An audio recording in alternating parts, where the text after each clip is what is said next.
Hello, friends. This is Dave Hurwitz, executive editor at ClassicsToday.com, here with the greatest recordings ever. And today, well, we're talking about Stokowski's Bach.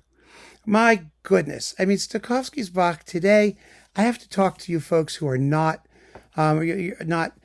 old school classical music record collectors who are maybe new to classical music. Because today, Bach is a deity. He is worshipped. Bach, Bach, Bachity, Bachity, Bach. Baruch atah Bach, all that stuff. It's Bach. And everything he does is supposed to be like, a gift from on high. And he's performed authentically by authentic period people. But, up through like the 1970s, really basically, that wasn't the case. Bach was known by a very, very limited number of works. Most famously, the Toccata and Fugue in D minor for organ, and maybe a couple of the Brandenburg concertos here or there. Very, very few. The Air on a G string from the Orchestral Suite Number 3. I mean, these pieces were iconic and little bits of Bach bits. Sheep may safely graze. Sleepers awake. I mean, we knew these titles in English. But complete works like the St. Matthew Passion and the B minor Mass, these were unusual in non-German speaking countries. I mean, Bach was known in German speaking countries, of course, in Leipzig particularly. But no, what we got was Bach rearranged for modern listeners.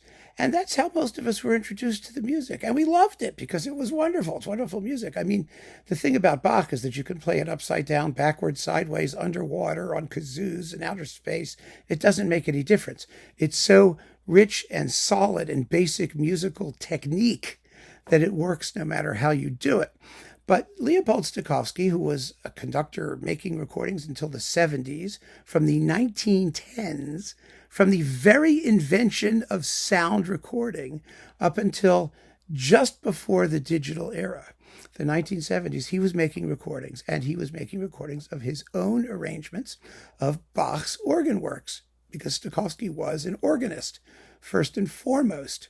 And he made recordings of these things from the earliest days of acoustic records, through his Philadelphia period in the 1920s and 30s, through the stereo era with every orchestra in the world. So he was a Bach machine.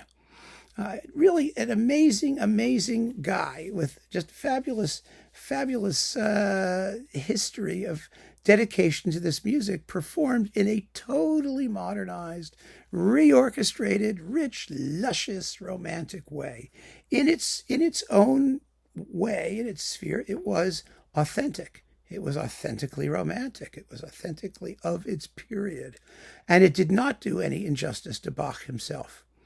The orchestrations themselves are not wacky. They're very sober, by and large. They're usually for strings with just bits of woodwind and brass as necessary. He doesn't go nuts. He doesn't throw in heap loads of percussion. He doesn't do all kinds of strange modernist tricks. He tries to preserve the polyphonic clarity of, fugal passages, for example, but he presents the melodies with incomparable richness and singing qualities. It's just gorgeous.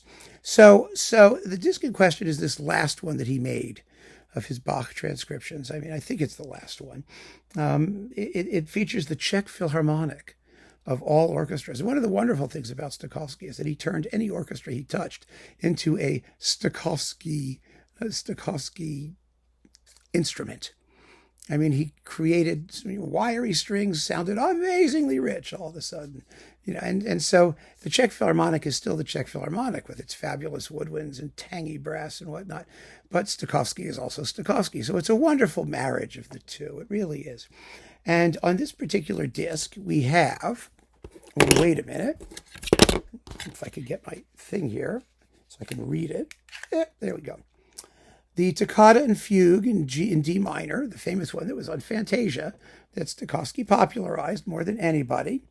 The Prelude in E flat minor, the sacred song from Schemeli's songbook, Mein Jesu, and then on side 2, because this was an LP back in the day, The chorale prelude of your Glauben all on einen Gott, also known as the Giant Fugue, which is a piggy, and the chorale for the Easter Cantata, and finally the Passacaglia and Fugue in C minor, which is a 15-minute monster piece, an amazing work, an organ work that sounds glorious here.